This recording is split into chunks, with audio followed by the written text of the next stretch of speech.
nota. Y ahora vamos a hablar de las emociones y de la importancia del contagio, del efecto manada. Y lo vamos a analizar desde el punto de vista de la neurociencia con Gemma Campos. Gemma, ¿cómo estamos? Hola, ¿cómo estás? ¿Te echamos de menos la semana pasada? Me parece muy bien que me echéis de menos. Supongo que tendrías una buena excusa, ¿no? Sí, sí, bueno, trabajo. Es buena, es buena. Es muy buena excusa. Bueno, esta semana nos decías que querías hablar precisamente de lo que está ocurriendo en Cataluña, pero desde el punto de vista de la neurociencia, de algo que no nos planteamos, pero que tiene mucho que ver con esta explosión, ¿no? de emociones, de sensaciones, de ataques. Totalmente. Me gustaría hacerlo desde un punto de vista cuanto menos apolítico. Apolítico, nada que ver. Nada que ver, lo más objetivo posible y trayendo un poquito de neurociencia y de psicología, porque al final somos seres humanos, nuestras emociones determinan la forma en la que nos relacionamos con el mundo, con nuestros iguales, nuestro trabajo, con todo esto que ha sucedido y nuestros pensamientos también. Entonces vamos a intentar dar una explicación un poco más psicológica o científica a esto que ha sucedido. Desde otro punto de vista, porque hay emociones individuales y emociones colectivas. ¿Cómo se producen estas? Efectivamente, pues las emociones se contagian, ya lo sabemos, se contagian tanto las emociones positivas como las emociones negativas. Lo que ha sucedido en Cataluña es un proceso largo, sí, ¿vale? que ha pasado por varias fases hasta que ha desencadenado en lo que está desencadenando. La primera fase es un sentimiento, es una emoción de injusticia. De lo que está pasando es muy injusto para mí, no me lo merezco, hay una sensación de desigualdad, me están bloqueando mis objetivos, me están haciendo sentir mal, etcétera. Hay esa emoción, ¿vale? Y vamos a hablar de que estas emociones son emociones también sociales, son emociones colectivas, no es que se sienta una persona aisladamente. Además hay un efecto que es el efecto manada, sí, al que tú hablabas anteriormente, que es que aceptamos las opiniones, hechos o juicios de la mayoría por no quedarnos fuera. Fíjate qué interesante esto, porque sabemos ya que somos personas sociales, desde nuestros antepasados vamos siempre en manadas, entonces no nos gusta nada quedarnos fuera, quedarnos excluidos. Por eso siempre, y lo hacemos a día de hoy, vamos a hacer muchas cosas simplemente por el hecho de sentirnos aceptados.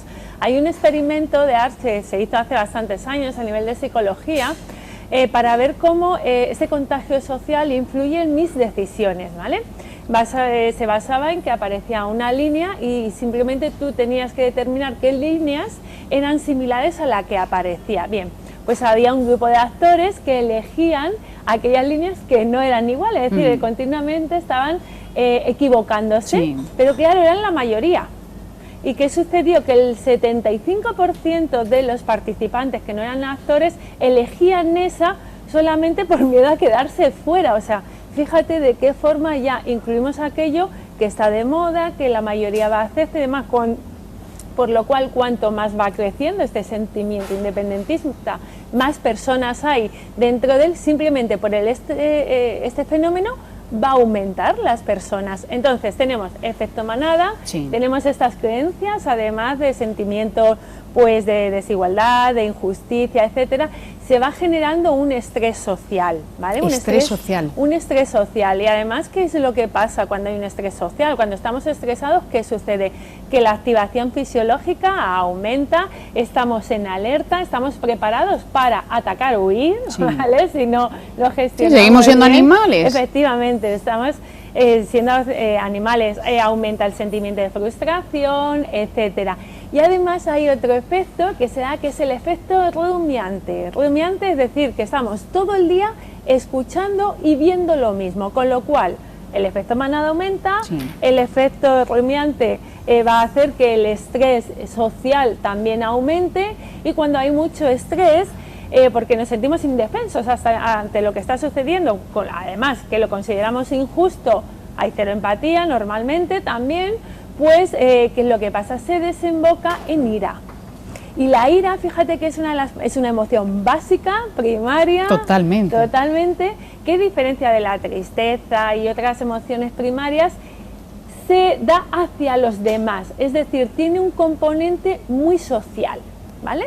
La ira, cuando hay un enfado, imagínate, alguien ha enfadado, nos está permitiendo poner límites, ¿no? Es decir, tiene un componente muy social que nos prepara igualmente al ataque o a la huida, pero además tiene un componente, Eva, que es muy motivacional.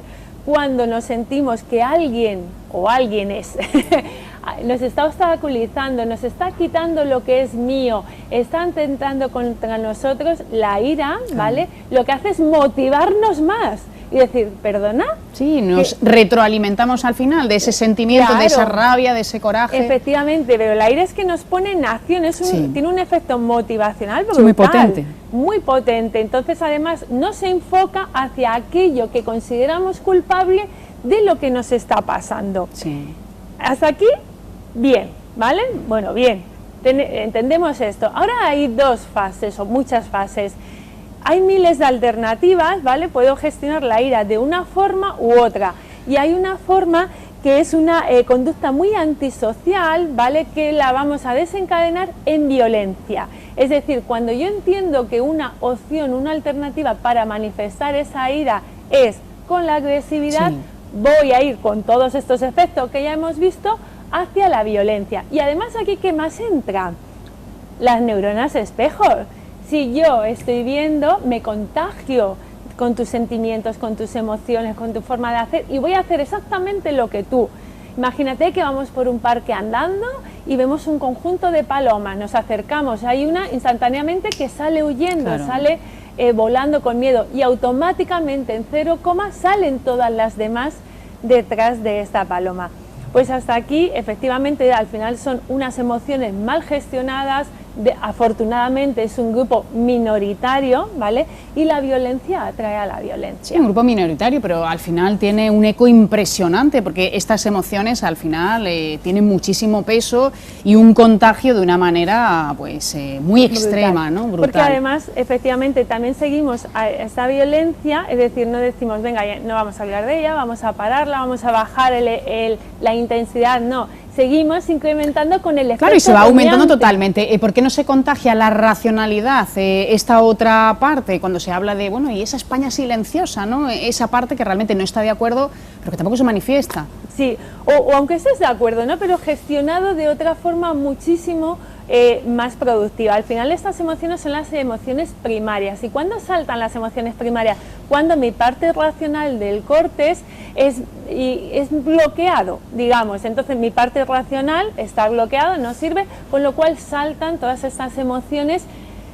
Son instintivas, son espontáneas, son pues muy impulsivas, y una vez que estás dentro es muy difícil pararlas. Entonces, claro, lo ideal es gestionar estas emociones de una forma mucho más racional y buscar otras alternativas que, por supuesto, sean mucho más productivas. Al final son emociones básicas. Sí, pero es muy inquietante al final, ¿no? Que se puedan contagiar de esa manera y hacer al final tanto daño, porque sí, individualmente esas personas no lo harían. Sí, desde mi punto de vista, de mi verdad en parte, sí que creo que la sociedad no hemos ayudado a minimizar este impacto, porque hemos estado añadiendo mucho más estrés echando leña, muchísima leña al fuego. Efectivamente, y hay personas que han acudido a estas manifestaciones simplemente por el hecho de la violencia. También hay que tener en cuenta las personas que estaban ahí, eran personas en general, ¿vale? Gente muy joven, que se relacionaban de cierta forma, incluso gente que ni era de Cataluña, venían de otros países a unirse a estas manifestaciones. Sí, hay una parte, ¿no? Efectivamente. Que busca el conflicto al final, rebelarse y quejarse, ¿no? Efectivamente.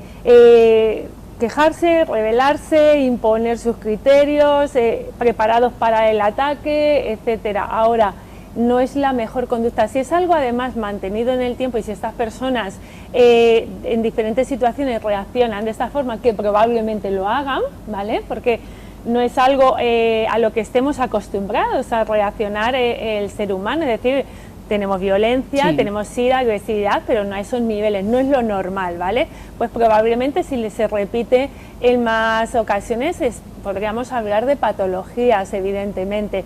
Hay algo que es el efecto antisocial, social, ¿no? Que es el que también nos inhibe, sí, a decir muchas veces lo que pensamos, a actuar como pensamos o lo que haríamos, ¿no? Nos cortamos un poco porque no es el momento, la situación ni nada. Normalmente en situaciones normales es muy productivo hacer eso, porque si no estaríamos haciendo todo lo que se nos pasa a la cabeza.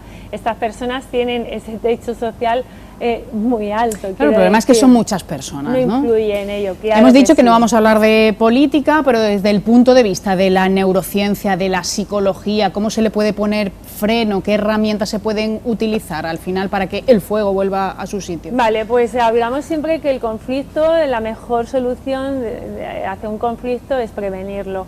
Eso está claramente, o sea, al final esto es una olla a presión donde hemos ido metiendo ingredientes, efectivamente, pues ha explotado no de la mejor forma.